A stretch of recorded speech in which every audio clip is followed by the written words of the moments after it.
So for some reason, I wasn't really in a rush to watch this new Batman because I know it'd be there forever, and we've already seen like 12 other editions of Batman, but it's just not as like a priority for me anymore for some reason. I really don't know why. I wasn't fiending to go see it like I am like a Doctor Strange or Spider-Man No Way Home for some reason. But I finally watched the new Batman, and it was actually really good.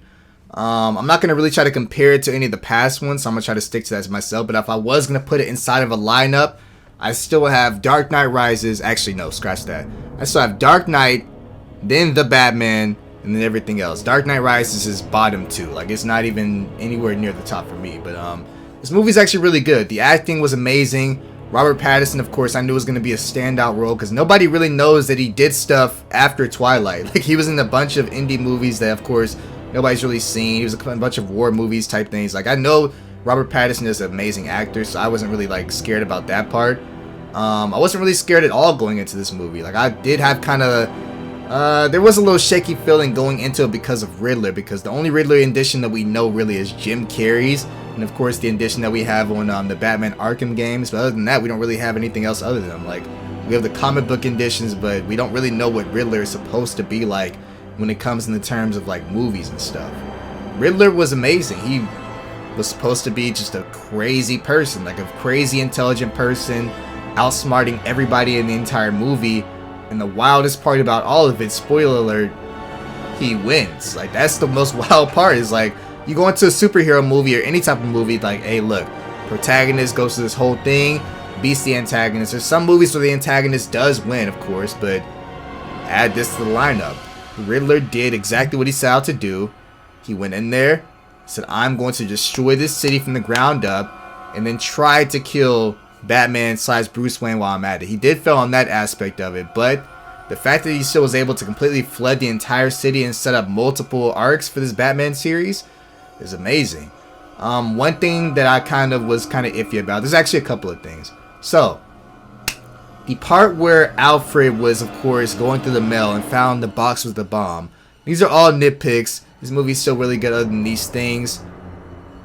Alfred has been inside the military, right? Why is he looking at the box for that long, knowing that Bruce is going against somebody that's going around bombing things?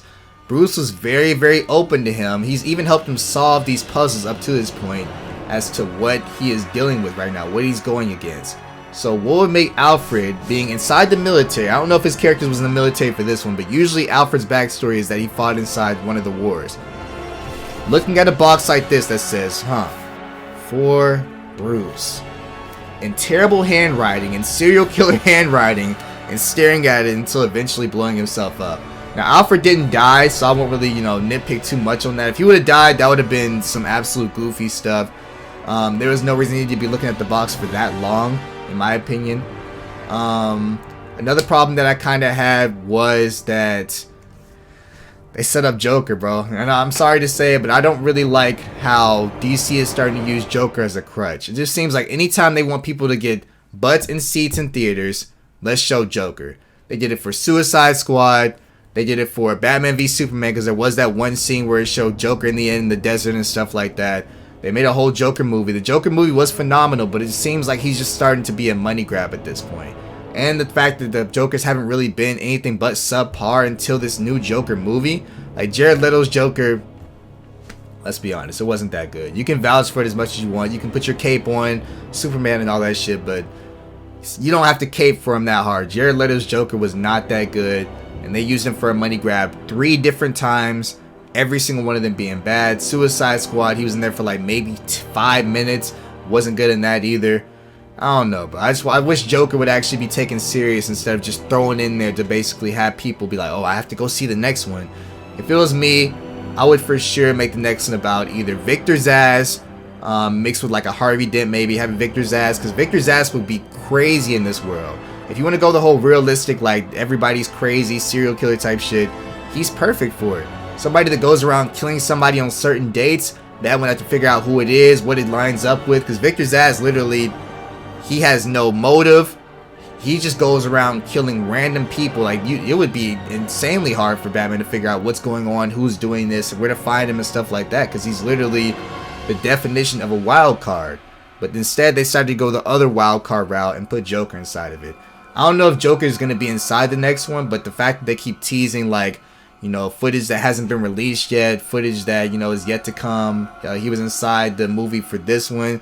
I don't really want him inside the next one, bro. I'd say go with the Victor Zsasz and have Harvey Dent running against the new mayor and having them clash against each other. Have something happen with Harvey, Two-Face, of course, and have it be about that. Penguin's rise into, you know, that superstar level villain inside the city after Falcone's down. Penguin, Harvey Dent, Victor Zsasz is a main antagonist. That could be fire, bro. But I'm still gonna watch it regardless. I won't be as quick to watch it, of course, just like this one. I'll see. Unless the villain is like somebody that we've never seen, like a Man-Bat or somebody that we've never seen in a movie ever. That'd be actually kind of fire, but I'd like to see how they make that work. But if it's just like a Mr. Freeze or a Joker or making Penguin the main bad guy, yeah, I'll just sit it out like I did this one. But that is really all the nitpicks I have, bro. For Batman, I'm gonna go ahead and rate it a smooth 8 out of 10. An 8 out of 10 should be good. 8.5, somewhere around there. I'll even go as high as a 9. It wasn't a perfect movie to me. Like I said, the cinematography was amazing. Dialogue was amazing. Acting was amazing. Just a few nitpicks here and there. It for sure wasn't a perfect movie. Like, it takes a lot for me to give it that 10 out of 10, really. But yeah, 8.5, 9 out of 10 is the perfect spot for me. I'm getting out of here. Thank you guys for watching the video.